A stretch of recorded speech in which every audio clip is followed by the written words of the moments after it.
알아보는 시간입니다.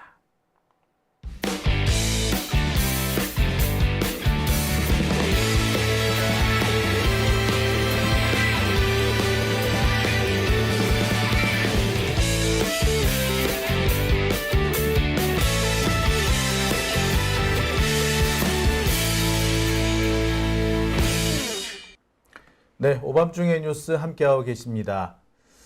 자, 매주 토요일 이 시간에 앞으로 정치 루킹 이인혜 기자와 함께하는 시간 마련해 보도록 하겠습니다. 원래는 화요일이었죠. 근데 화요일이었는데 제가 시간을 잠시 옮겨봤습니다. 여러분 어떻게 보실지 모르겠네요. 화요일 같은 때보다는 토요일이 더 낫지 않을까라고 생각도 드는데, 자, 이인혜 기자 안녕하십니까? 네, 안녕하세요. 이인혜입니다. 반갑습니다. 예, 네. 또 정치 루킹을 깜빡할 뻔했어요. 네, 잠깐 멈칫하는 거 네, 멈칫했죠? 느꼈습니다. 네. 네. 자, 오늘 어떤 주제 준비하셨을까요? 오늘은 이제 한일 정상회담 관련된 이야기를 좀 하려고 하는데, 이제 계속해서 지금 어떻게 보면은 김영석 독립기념관장 취임 이후로부터 계속 지금 이야기가 나오고 있지 않습니까? 친일파, 네, 뉴라이트에 대한 이야기들이 많이 나오고 있는데, 공교롭게도 하필 이 시점에 기시다가 굳이 구태여 방문을 하겠다라고 이야기를 해서 이달 말 퇴임을 앞두고 있는 기시다 총리와 이제 어제 이제 정상회담을 가졌고, 오늘은 서울대 학생들과 기시다가 이제 만나서 이야기를 나누고 이제 돌아갔다라고 하죠. 마무리 정상회담까지 오늘 하고 갔다니까 네, 뭐 정상회담 2번 하고 갔다라고 보면은 될 것 같아요. 네, 그렇습니다. 근데 뭐 2번을 했든 3번을 했든 왜 왔냐고. 그러니까요. 그러니까 왜 왔냐고. 그러니까 왜 왔는지가 이제 저도 많이 궁금한데, 사실 어떻게 보면 저희가 아쉬울 부분은 하나도 없거든요. 그렇죠. 이제 기시다가 애초에 이 정상회담을 원해서 적극적으로 추진해서 시작된 건데, 그러면은 한국이 어떻게 보면 주도권을 쥐고 정상회담 의제를 이끌어내서 좀 한국에 유리한 외교적 결과물들을 얻을 수 있는 되게 절호의 기회였는데, 그렇죠. 어떻게 이마저도 이해가 안 가는 게 이제 갈참이잖아. 그렇죠. 군대용어로 갈참이잖아요. 이 갈참을 왜 불러가지고 왜 오라고 해서 무슨 얘기를 하려고 도대체 뭘 퍼주려고 하는지, 전별금 받으러 왔나 이런 얘기가 나올 정도였는데, 근데 그거 말고 또 다른 이유가 지금 거론이 된다라는 얘기를 제가 좀 들었어요. 어떤 네. 얘기인가요? 우선은 이제 기시다가 온 거는 온 건데 왜 굳이 윤석열이 이거를 그렇죠. 왜 받아줬을까? 받아줬냐고. 라는 부분들이 항상 이제 의문이 되잖아요. 그렇죠. 근데 그 윤석열의 어떤 지금 이 정상회담을 함에 있어서 주문을 걸은 자가 분명히 있을 것이다. 뒤에서 속닥속닥 속닥속닥 해라. 네, 해라. 일본 그 기시다 총리와 만나라라고 만나라. 계속해서 언지를 줬을 만한 인물이, 예상 가능한 인물이 있지 않습니까? 가스라이팅. 네, 속된 말로 그 가스라이팅을 할 수 있는 사람이 천공이지 않겠는가. 라는 그런 얘기가 지금 나오는군요. 네, 그래서 그 천공, 그러니까 이 어떻게 보면은 한일 정상회담은 극히 일부분인 거고, 사실 이 윤석열이라고 하는 사람이 이제 취임을 한 이후부터 계속해서 지금 친일 논란이 불거지고 있는데, 사실 정책적으로 보면은 이명박 박근혜 정부 때도 비슷한 정책들은 계속 있어 왔잖아요. 그렇죠. 예를 들어 뭐 독도에 대한 부분이라든지, 독도니 위안부니 네, 뭐 징용 국정 문제라든지, 교과서라든지 뭐 역사 왜곡이라든지 이런 부분들은 계속 문제가 있었는데, 왜 유독 윤석열 때 와서 이렇게 심하냐. 심하냐라고 했을 때에는 결국에는 그 윤석열을 뒤에서 조종하고 있는 천공의 입김이 작용한 것이 아니냐라는 추측을 해볼 수가 있는 거죠. 그러니까 이번에 기시다가 온 것도, 올 수 있었던 것도 천공 때문이 아니냐라는 의심들이 지금 제기가 되고 있다는 말씀이신 거죠? 네. 글쎄, 옛날 같으면 이거 뭐 얼토당토하는 얘기 하시던 마라고 했을 것 같은데, 요즘 분위기 보면 얼토당토하는 얘기 하지 마라고 하기에는 너무 맞아 들어가는 것들이 맞아떨어지는 게 많으니까. 많아서 네. 사실 아니라고 말하기가 좀 그래요. 그럴 수도 있지 않겠는가라는 생각도 해보는데, 자, 뭐 여러 가지 얘기들이 있지 않을까 싶어요. 그래서 하나하나 좀 짚어보죠. 네, 짚어보면서 먼저 이야기를 하도록 하겠습니다. 자, 아시다시피 오늘 기시다가 왔다 갔어요. 조금 전에 갔다고 합니다. 네. 오늘 오후에 네. 예, 왔다가 이제 갔죠. 간 부분들이 있고 이제 어떻게 보면 이게 12번째 정상회담인데 이제 작년에 그 셔틀 외교 복원하면서 계속해서 이제 왔다 갔다 했던 부분들이 있고 이제 총 12번째 정상회담을 하게 된 거고요. 그리고 지금 11번째 정상회담을 계속 진행을 하면서 사실 한일 정상회담 이후로 뭐 우리가 얻었다라고 하는 부분들은 거의 없었고 없죠. 아니 어떻게까지 이렇게 일본을 위해서 외교를 할 수 있는가라는 의문점을 좀 들 수밖에 없게 만들고 있는데 최근에 보더라도 네이버 라인 야후 문제들 그렇죠. 강탈하는 부분에 대해서도 아무 말 하지 않고 그러니까 일본은 계속해서 얻어갔는데 네. 우리는 정작 요구해야 될 것, 정당한 요구조차도 제대로 얻어내지 못해서 뭐 사도광산 문제만 해도 그렇고요. 그렇죠. 사도광산 문제도 있었고 제일 열받는 부분은 글쎄 뭐 과거사는 과거사라서 그렇다 치고 라인 같은 경우는 지금 엄연한 현재사란 말이에요. 현재일 지금의 그러니까요. 일이라거든요. 근데 그조차도 양보했다는 상황을 보면서 정말 화가 날 수밖에 없었거든요. 도대체 뭐가 얼마나 더 대승적이어야 되는지. 그 대승적이란 말 들으면 이제 승질이 확 나요. 아, 그러니까요. 그리고 심지어 지금 이 한일 정상회담에서 사람들이 가장 우려했던 부분 중에 하나가 지금 윤 정부에서 계속 독도를 지우고 있는 부분들이 있었잖아요. 뭐 지하철 역사에서 독도 조형물 그렇죠. 철거하고 독립기념관도 그렇고 철거를 하면서 이거 독도를 넘기려고 하는 거 아니냐. 그렇죠. 지금 당장 그 얘기 나와요. 지금 결국 기시다가 이 막판에 갑자기 왜 오는 거지? 제가 오는 이유는 결국에 독도 때문에 그런 거 아니야? 라고 네. 하는 부분들이 많았죠. 그래서 뭐 지금 나온 얘기가 사실 기시다가 지금 오는 이유는 두 가지밖에 없다. 뭐 독도 문제 아니면 이제 군수지원협정, 네, 악사. 예, 이 악사. 두 개밖에 없는데 여기에서 아마 기시다가 정권 넘기기 전에 진짜 대못을 박아놓고 가겠다. 그런 의도로 오는 게 아니면 올 이유가 없다. 라는 그렇죠. 얘기들이 있었어요, 실제로. 그냥 외관상으로 보기에는 그래 뭐 한일 간의 협력이라고 할 수 있겠지만 이게 과연 협력일까? 라고 하는 좋은 의미로 받아들이기는 다소 어려운 부분들이 있다라는 거죠. 그래서 네. 그 부분을 좀 보면 좋을 것 같습니다. 실제로 언론에서도 보면은 이런 표현이 나옵니다. 윤 기시다 12번째 정상회담 과거사 구체 언급은 또 없어. 라고 하는 이런 보도가 나왔어요. 그러니까 실제로 보면 우리 쪽에서 얻을 수 있는 건 하나도 얻지 못했고 네. 기시다는 실컷 많은 걸 얻어갔는데 이번에도 마찬가지였다라는 보도인 것 같고요. 네. 자, 이와 관련해서 한 가지 또 얘기가 나오는 것이 사도광산 얘기가 나옵니다. 기시다 고별회담에서 협력 지속을 공감한다라고 해놨는데 그럼에도 불구하고 뭐는 없다?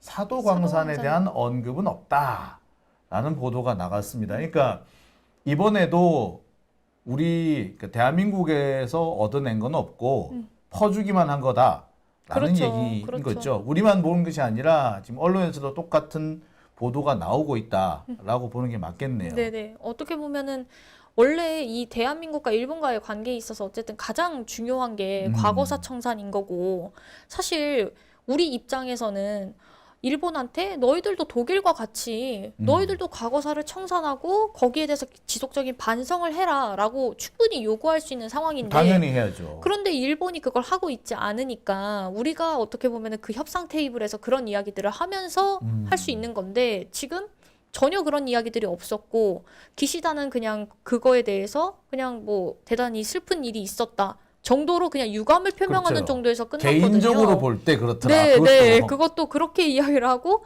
윤석열은 심지어 그에 대해서 뭐 전향적인 입장만 내놓고 사실 뭐 별다른 과거사 청산이나 이런 부분에 대한 이야기는 전혀 하지 않았던 거죠.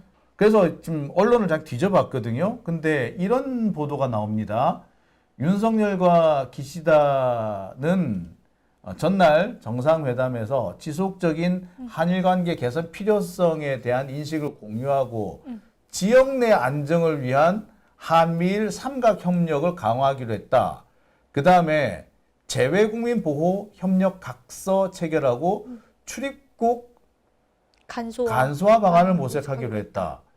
이게 지금 나온 유일한 네. 어떤 방문 성과, 네. 거의 유일한 방문 성과예요. 그렇죠. 이게 뭔가 싶기도 해요. 이게 뭔 말입니까, 결국엔? 그러니까 지금 그 이전에 이제 데이비드 캠프라고 해서 한미일이 3국 정상회담을 했었던 때가 있었는데 네. 그때 이제 나왔던 이야기들을 좀 더 강화하자라는 차원에서 일단 이야기를 한 거고 이제 일본 언론에서 실제로 다루고 있는 내용들을 보면 이제 북한에서 어떤 전쟁의 위협이나 이런 것들이 있을 때에 너희 한국이 좀 도와줘라. 아, 그런 이야기들을 이제 했고 이제 우리가 도와주겠다. 우리가 너희들과 함께 그런 안보 협력에 이제 함께 이바지하겠다라는 이야기들을 한 거죠. 그러니까 이런 게 만약에 자칫 잘못해서 더 한 단계 나아가게 되면은 실제로 우리가 군사 동맹까지 그러면은 맺자라는 이야기들이 이제 오갈 수가 있는 건데 뭐 아직 그 이야기까지는 나오지 않았습니다만 어쨌든 조금 더 높은 수준의 안보 협력을 이제 서로 약속을 한 거고요.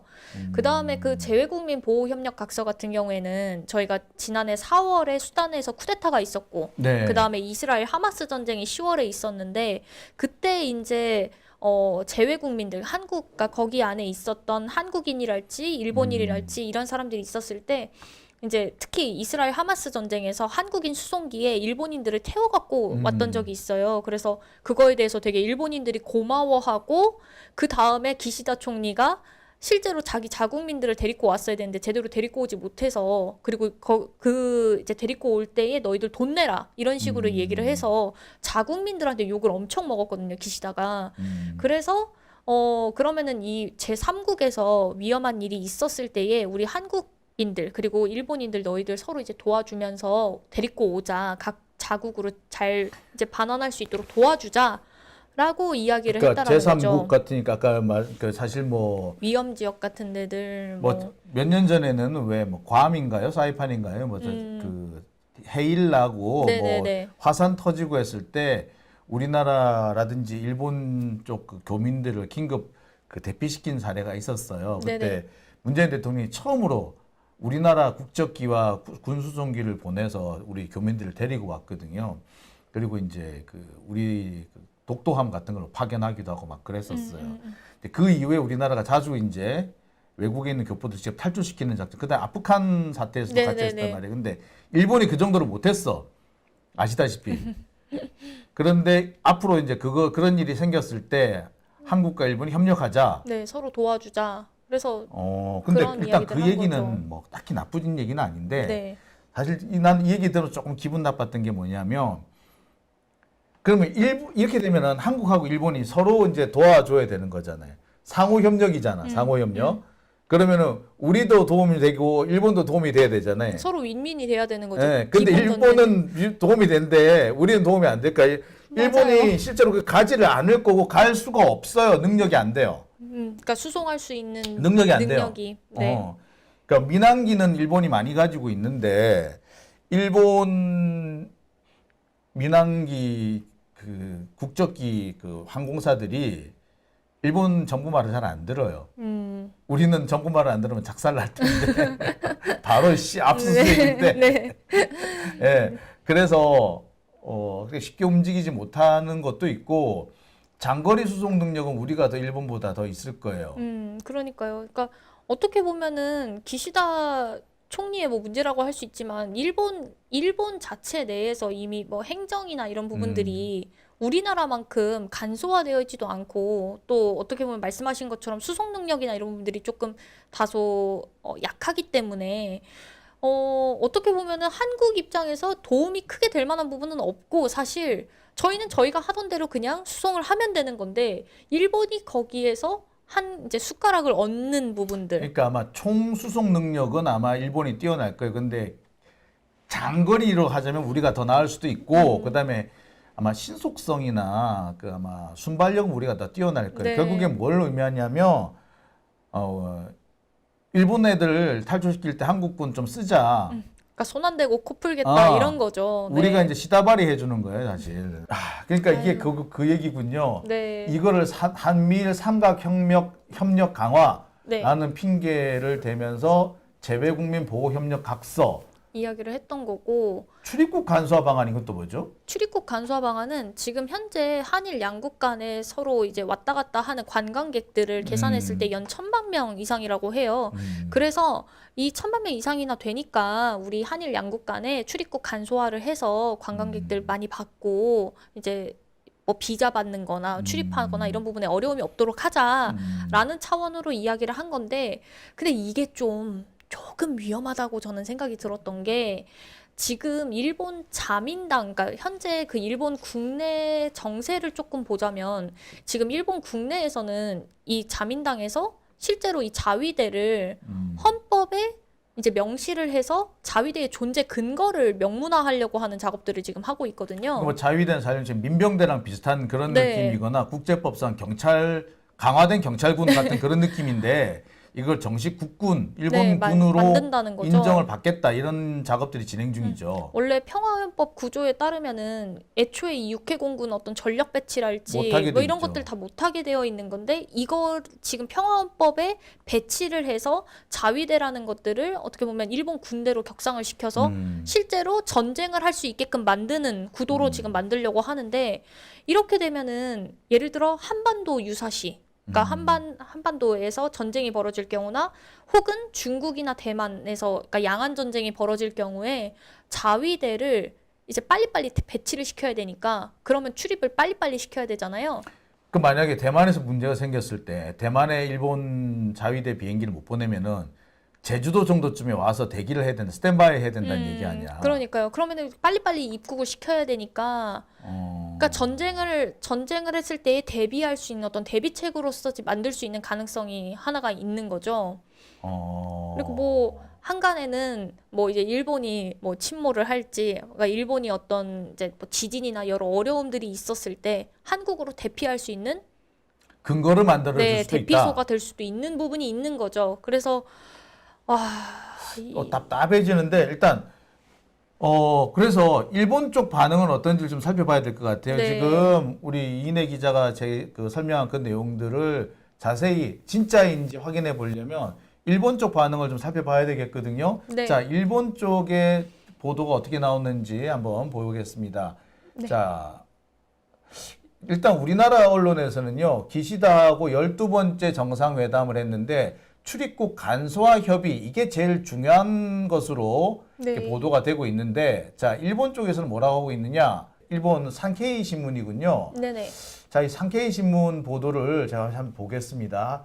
자, 기시다 수상은 현재 가장 좋은 한일 관계의 후퇴를 막기 위해서 자국민 보호 협정이라든지 그다음에 이런 그 같은 어떤 협정을 명문화했다. 네. 각서를 명문화했다. 뭐 이런 보도인 것 같아요. 네. 가만히 있으면 일단 해석을 한번 때려볼까요? 구글 해석기를 한번 돌려봤습니다.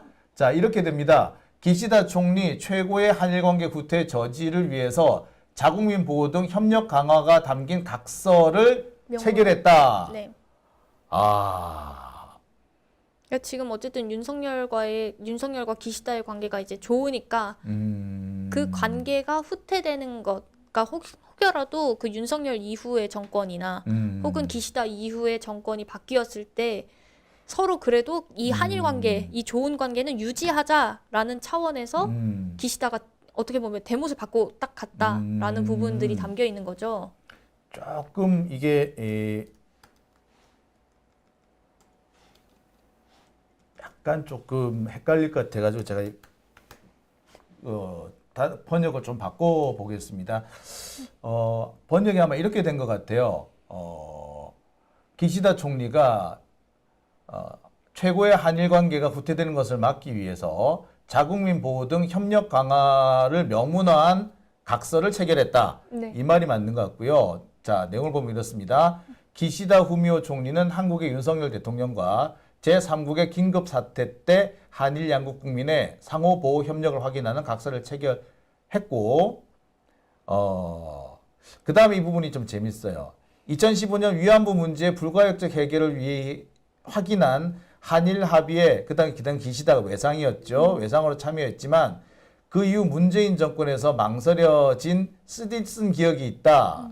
한일 관계 개선 이후 윤석열 정권에서도 신뢰하지 못했는데 두 번 다시 속을 수 없다라는 식의 상당한 경계를 했었다. 네. 이런 내용이 있었네요. 예. 네. 그래서 이번에 더 이상 후퇴하지 않는 그 각서를 체결했다. 네, 그런 거죠. 아, 짜증나네요. 네. 자, 이렇게 일본에서는 보도를 하고 있네요. 그러니까 한일 관계의 후퇴를 저지하는 그런 각서를 체결했다. 이쪽으로 한마디로 대못을 박았다 이 얘기네요. 나름 기시다 총리가 성과를 이뤘다라는 어떤 관점에서 쓴 기사인 거죠, 이 기사가. 지들은 이제 얻을 거 다 얻었다. 그런 거죠, 네. 아, 기분 나쁜데?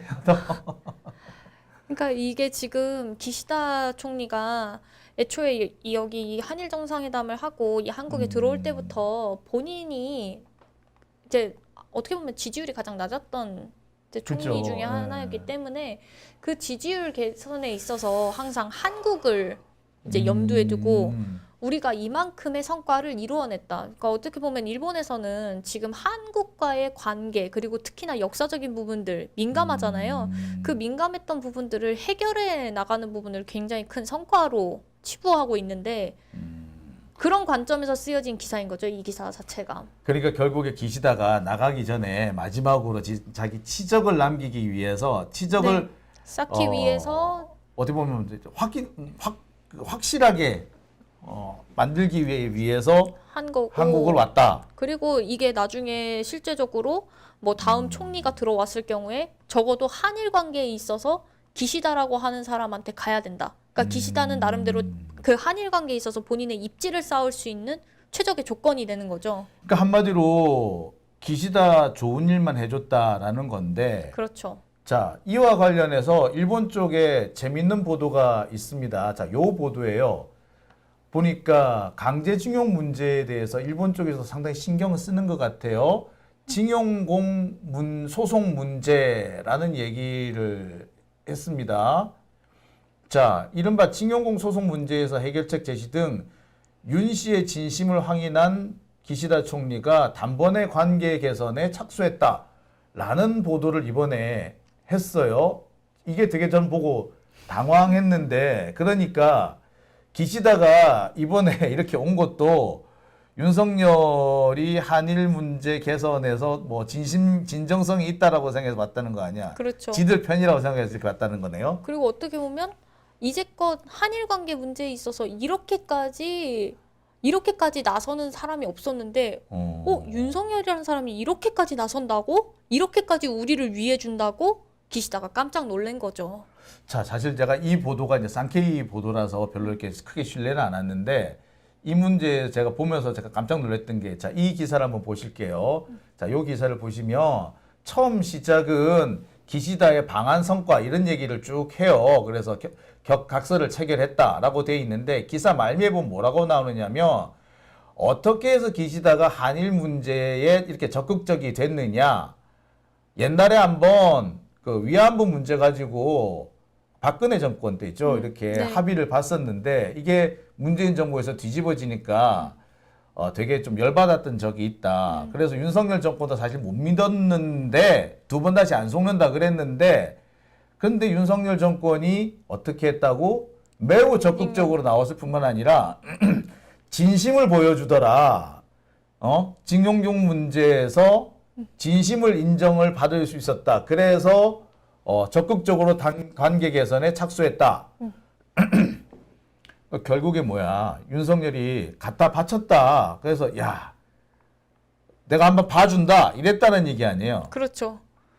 아이씨. 이 확실한 이 관계 속에서 어쨌든 이게 갑을이 누가 일본이 보더라도 갑이라는 네, 얘기네. 일본이 갑이고 윤석열은 의리였네. 을 중에 을이라는 것들이 확연하게 드러나는 기사인 거죠. 이걸 지금 일본 정부 관계자가 이야기를 했다는 거 아닙니까? 근데 이게 지금 막판에 마지막에 기시다가 와가지고 뜯어먹으러 왔는데, 이걸 보고서도 이런 기사를 쓴다. 그렇죠.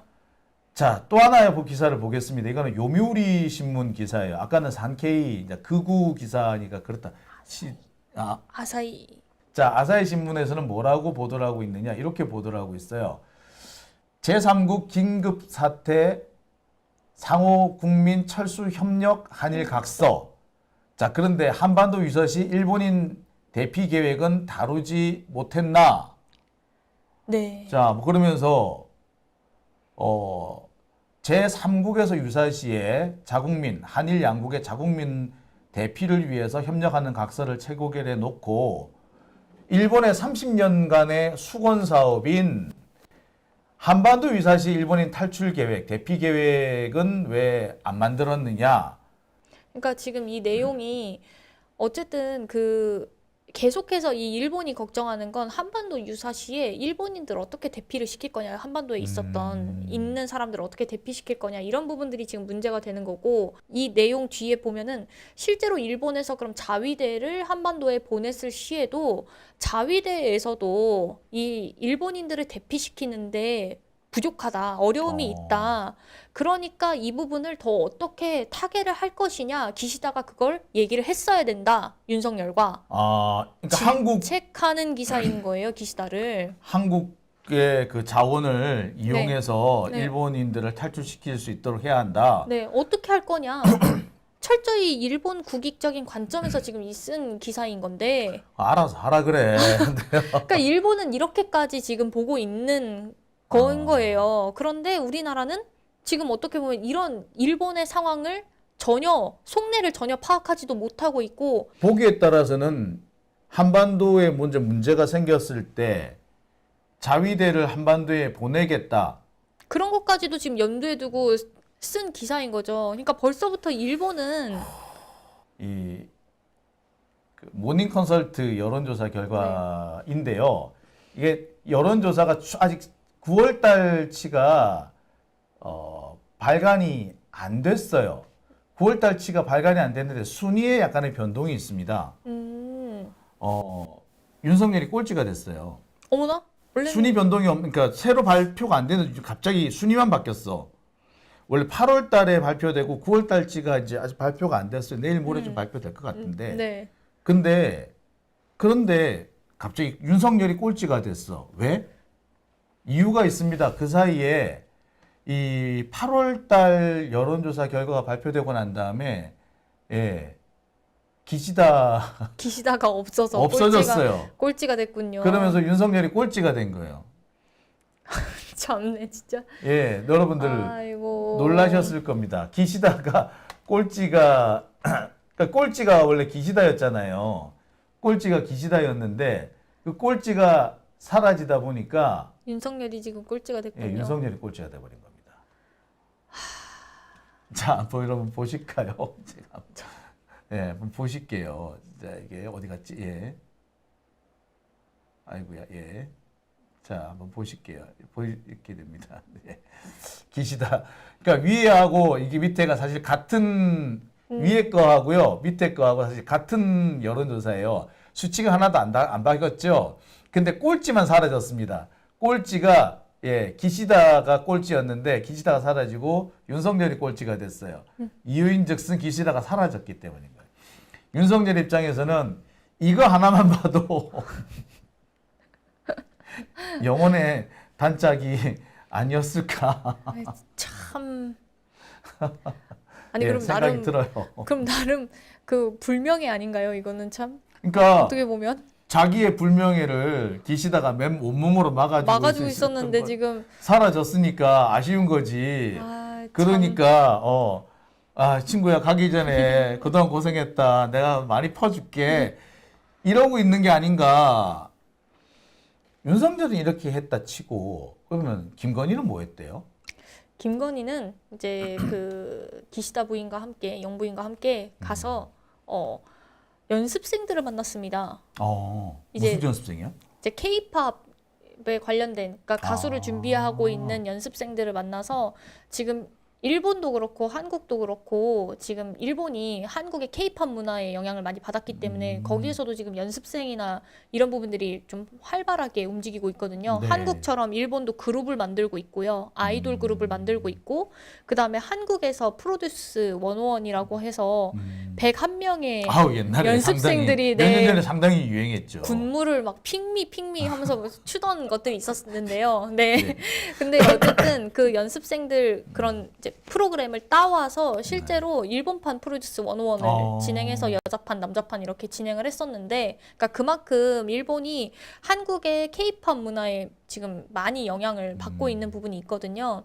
그래서 또 김건희가 또 뭐 문화 이런 걸 많이 강조하고 있잖아요. 그래서 함께 연습생들을 방문했는데, 근데 연습생을 방문한 곳이 이제 BTS가 소속되어 있는 하이브에 가서 했다는 건데, 하이브요? 네. 근데 보통은 이제 좀 왜 하필 거길 갔을까? 그러니까요. 보통은 요새 하이브 말이 많아요. 지금 말이 저기 많죠. 하이브가 계속 말이 많고 지금 또 이게 지금 아시다시피 지금 저 그 합병 과정에서 논란거리가 있어가지고 맞아요. 그 지금 뭐 그 주가 조작 이 얘기도 지금 막 나오고 있는 상황인데 네.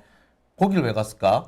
그러니까 보통은 연습생들이라고 SM 하면 가거나. SM, YG, JYP, 그러니까 3대 기획사라고 해서 보통 그쵸. 그런 곳에 가서 이제 트레이닝이 실제로 되어 있는 곳을 가는데, 뭐 물론 BTS가 국위 선양을 많이 했기 때문에 BTS가 있는 하이브로 갔다라고 명분은 될 수 있겠습니다만, 왜 굳이 지금 가뜩이나 미니진과 그 하이브 이사진들과의 문제로 인해서 지금 경영권 분쟁도 있고. 그래서 왜 갔대요?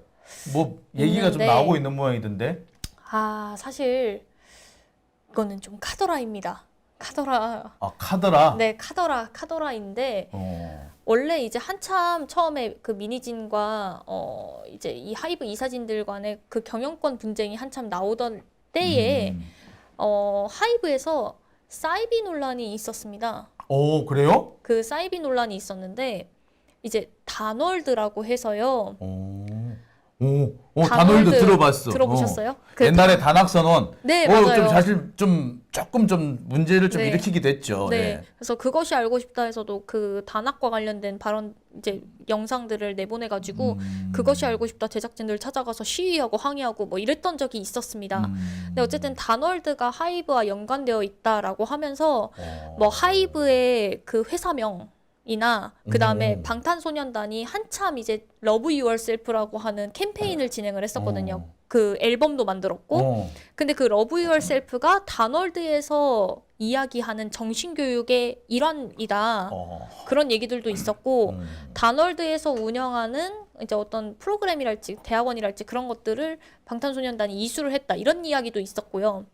그러면서 실제적으로 하이브 방시혁 의장이 이 다널드와 상당한 관계가 있다라는 이야기들이 나왔었습니다.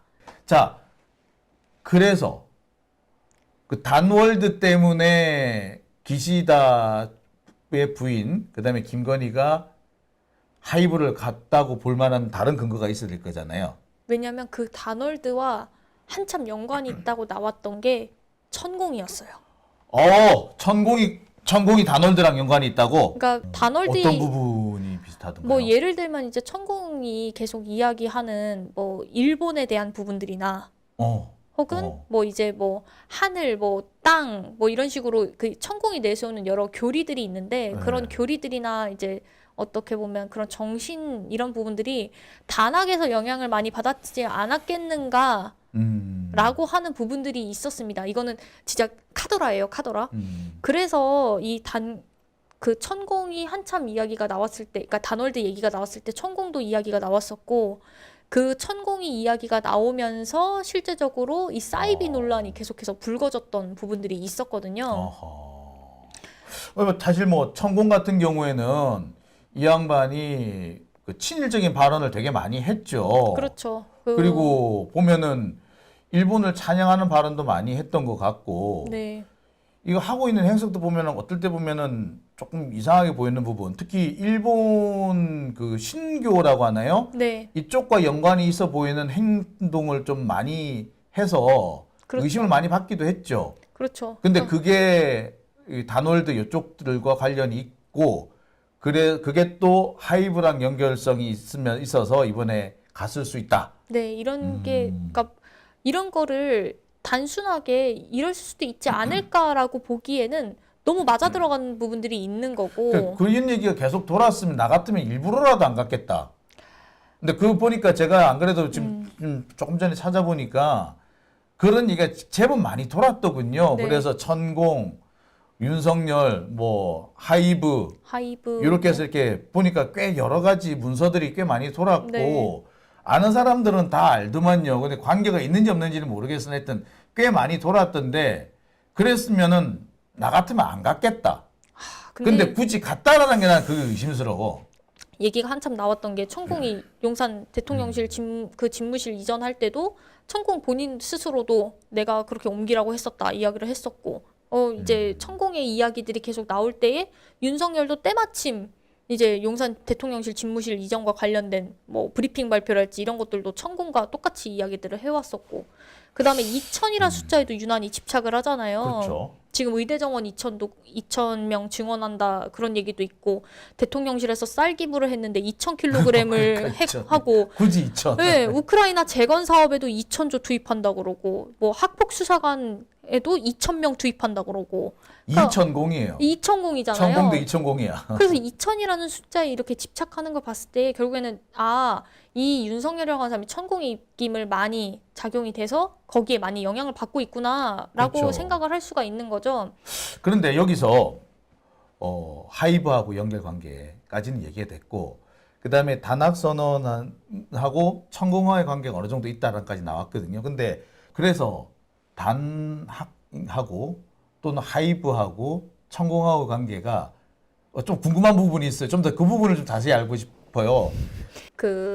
한참 이제 천공이 말하는 부분들은 이제 차치하고서 일단 단학에서 이야기하는 부분들이 어쨌든 단군 신앙이나 이런 부분들을 많이 기반으로 하고 있잖아요. 그렇죠. 예. 그래서 한참 뭐 마고신에 대한 이야기도 많이 나왔었고 뭐 여러 가지 이야기들은 나왔습니다만 이제 그런 거죠. 이 단군 신앙에 대해서 이제 한간에서는 어떤 시각으로도 보냐면 일본에 그 아마테라스 여신이 있고 그 다음에 그 밑에 이제 동생인 거죠. 아마테라스 여신의 동신이 있죠. 남동생이 있죠. 남동생이 있죠. 그게 이제 스시오노라고 하는 신인데 그 신하고 둘이 싸워서 이제 스시오노가 쫓겨나서 한반도로 넘어갔다. 네, 신라로 갔다라고. 네, 신라로 갔다라고 이야기를 하고 있고 그래서 어떻게 보면은 한반도라고 하는 출발이 결국엔 일본으로부터 비롯됐다라고 하는 굉장히 식민지적 사관인 거죠. 역사관.